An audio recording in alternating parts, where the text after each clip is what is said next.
All right, folks. I've got some pictures over here that I want to show you from people's tests, and not every single one got a 6 out of 6. I'm going to kind of show you what I'm looking for in work and stuff like that.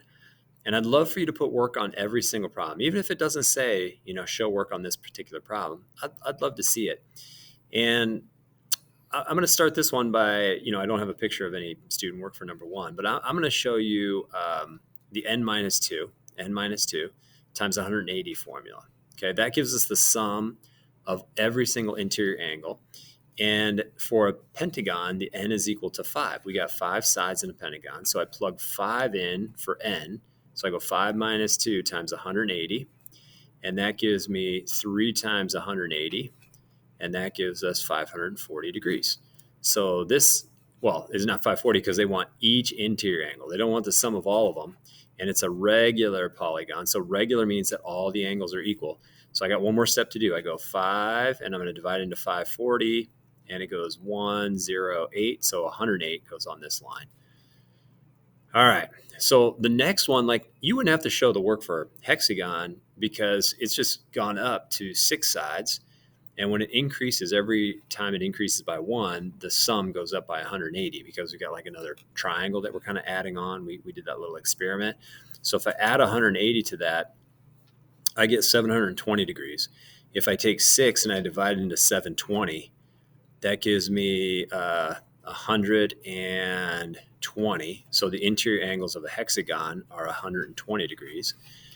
And then let's just jump down here to number 2, and I want to show you the work that this person's doing. They're doing the n minus 2 business right here. So 10, a decagon has 10 sides. And so they're doing 10 minus 2. They got 8 times 180 gives us 1440. 1440 divided by 10 is 144. So this one right here is 144, but it's the same answer down here, 144, because it's a decagon again, 10-sided figure. And if you had one interior angle at 144 degrees, the exterior angles, if you just let the decagon, one side continue on, this is the exterior angle out there. So it's 36 degrees for the exterior angle. And you can see that work in right here. Oh, they said the sum of the interior or the exterior angles is 360. Then they took 360 divided by 10 to get the 36 for the exterior angle. So they could do it the way I'm saying, that the interior and the exterior angle are supplementary, or they could go about it that way right there. But if you don't show any work and you have the wrong answer, you're probably going to get a 1 out of 6. If you had a little bit of work here and I could see where your mistake went, you could get a 5 out of 6. And I'm going to show you one of those right down here. On number 3, this person, kind of did the right thing here. They've got a parallelogram down, and they're going W, X, Y, Z, just around the polygon in the order that the letters are listed. So you do not want to do this. You don't want to go W, X, and then Y up here and Z down there. You want to go around the figure either clockwise or counterclockwise. It doesn't matter. And it doesn't even matter where you start. This person started at an obtuse angle, and they said it's 42 degrees. That might bother them a little bit, but you know what? They're like, so what? I don't care. I'm calling this angle 42. Look, the opposite angles are equal to each other. So that one down there is 42. So I've got 84 degrees used up. Now, the mistake they made is they subtracted that 84 from 180, and they should have subtracted the 84 from 360 because of some of the interior angles of a quadrilateral is 360. So if I take 84 away from 360, that's going to give me 276. So 276 is right, the sum of what's left between the other two angles. They made another mistake, right? They took 180 minus 84 and got 96, and they thought that was their number right down there. But what they want to do is they want to take 276 and divide it by 2 because it's 276 between these two angles. So 276 divided by 2 gives us 138. So this angle right down here is actually 138. Let me change to red here and put 138 right down here. Okay, so that'd be an easy fix for them. They're going to see as soon as they look at their work like, oh, shoot, man, I should have subtracted from 360. Another way of doing it is these two angles are supplementary. So they could have taken 42 away from 180. So 180 minus 42 gives us 138. That would do it as well. On number 4, I want to show you this person right down here. They showed some really cool work. They've got 3y equals y plus 8. So they're setting 3y equal to y plus 8 because the opposite sides are equal to each other. They end up with y equals 4. They show, hey, look, I'm going to plug the 4 back in to get hg. Hg is 12 right here. Okay, so let's put 12 right here. So they're clearly showing their work, and they got the right answer. It's beautiful.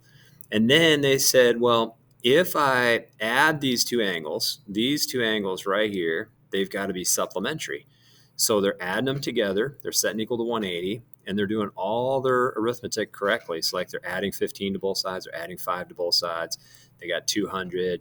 They add their like terms together. 3x and 7x makes 10x. Then they're dividing by 10, and they get x equals 20. And then they got to plug the 20 back in because we want angle H, right? So if I put 20 right there, that gives me 3 times 20. So let's see here. I'll do it right here. 3 times 20 minus 15. So that's 60 minus 15 is 45, right? So this angle's 45 degrees, and so is this one right down here, 45 degrees. All right. Hey, I hope I'm making that clear. Before I move away from problem number 4, look at a couple things. Here's somebody that had the correct equation set up. They made some algebra mistakes, like they didn't distribute the 2 to the 1. They put 1 right there, and they should have a 2 right there. So I could clearly see what their mistake was. And then over here, they have completely the right equation set up, but they made another algebra mistake. But see, a 5 out of 6, that's a 90% on this problem. This person, even though they have both answers wrong, they are showing all their work, and I can clearly see where their mistake went. So a 90%, I feel is fair. It's the algebra that they're messing up on, not the geometry. They have totally the geometry down, what we're trying to learn. They just need to touch up their algebra skills. So hopefully when they look at their work, they can figure out where their mistake is, and they're going to correct that. I also want to show you one other student work here. Look at this test right here. Their work is all over the place, but when I look at a particular problem, I can find what they're doing. I can figure it out. So I don't care that your work is like super neat and organized or anything. I just want you to show your work on your test so I can give you as many points as possible. All right. Hey, thanks for watching video number 1 on our test corrections. I appreciate your attention.